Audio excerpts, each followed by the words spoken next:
मैं हूं शहरयार वड़ाइच।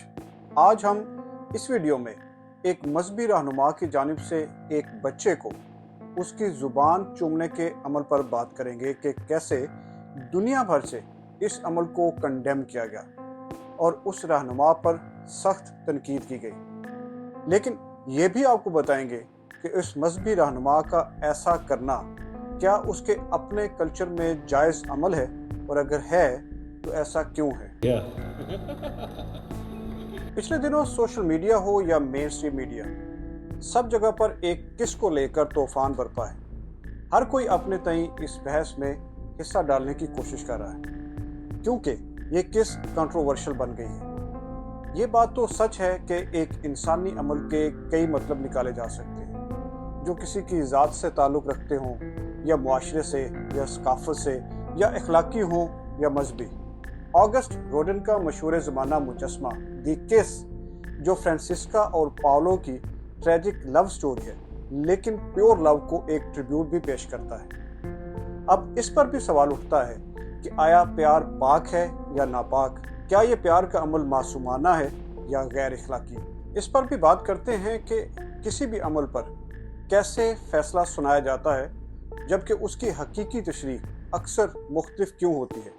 मगर पहले इस कंट्रोवर्शियल किस के बारे में बात करते हैं जो आजकल बहुत ज़्यादा वायरल है। हुआ कुछ यूँ है कि एक वायरल वीडियो में तिब्बत के मजहबी रहनुमा दलाई लामा अपनी गोद में बैठे बच्चे को अपनी ज़ुबान पर किस करने का कहते हैं, जिस पर तनकीद का एक सिलसिला शुरू हो गया है।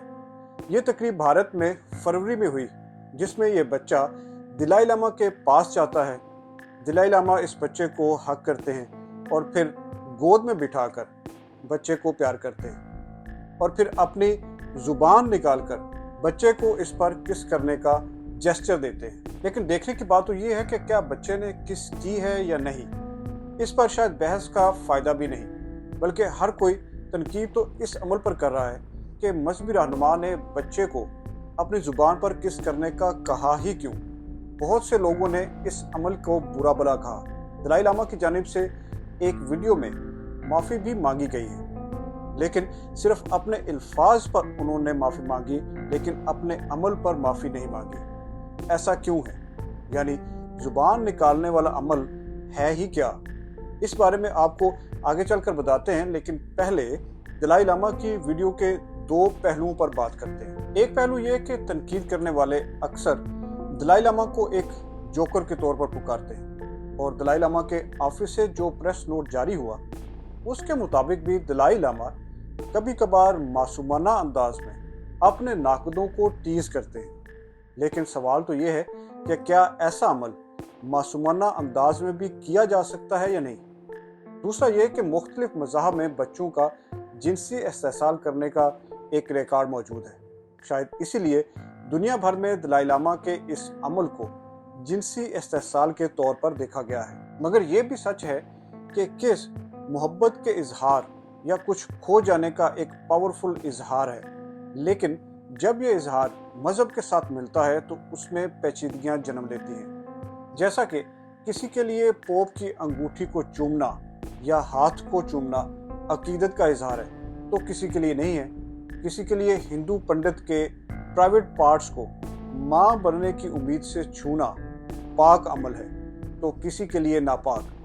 किसी के लिए वलियों की कब्रों को चूमना और उनके गद्दी नशीनों के हाथों को चूमना पाक है तो किसी के लिए ये नाजायज़ अमल है। इस तरह का अमल मुख्तलिफ मज़ाहब और मुआशरों में बहुत देर से चला आ रहा है। इसी तरह तारीख़ में एक किस ऑफ डेथ भी है, यानी हज़रत ईसा अलैहिस्सलाम से जूडस की गद्दारी। जब जूडस ने हज़रत ईसा अलैहिस्सलाम के हाथ पर बोसा दिया, जिसका मकसद अकीदत का इजहार नहीं बल्कि दुश्मनों के सामने हज़रत ईसा की निशानदही करना था, लेकिन जूडस को उसकी गद्दारी का इनाम गोल्ड की सूरत में मिला।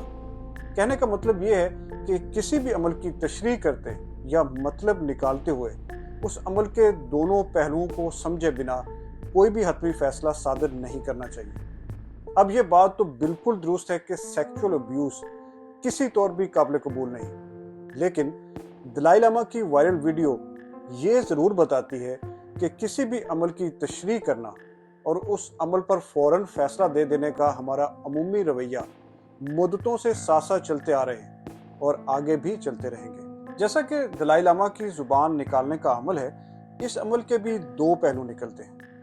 پہلا یہ کہ کئی معاشرے یا مذاہب یا اخلاقی قدروں کے مطابق زبان نکالنے کے ایسے عمل کو ناپسندیدہ سمجھا جاتا ہے، لیکن تبت کے لوگوں کے لیے زبان نکالنے کا یہ عمل 9ویں صدی سے چلا آ رہا ہے، اور یہ عمل قابل نفرت نہیں بلکہ ایک پاک اور پسندیدہ عمل ہے۔ وہ کیسے؟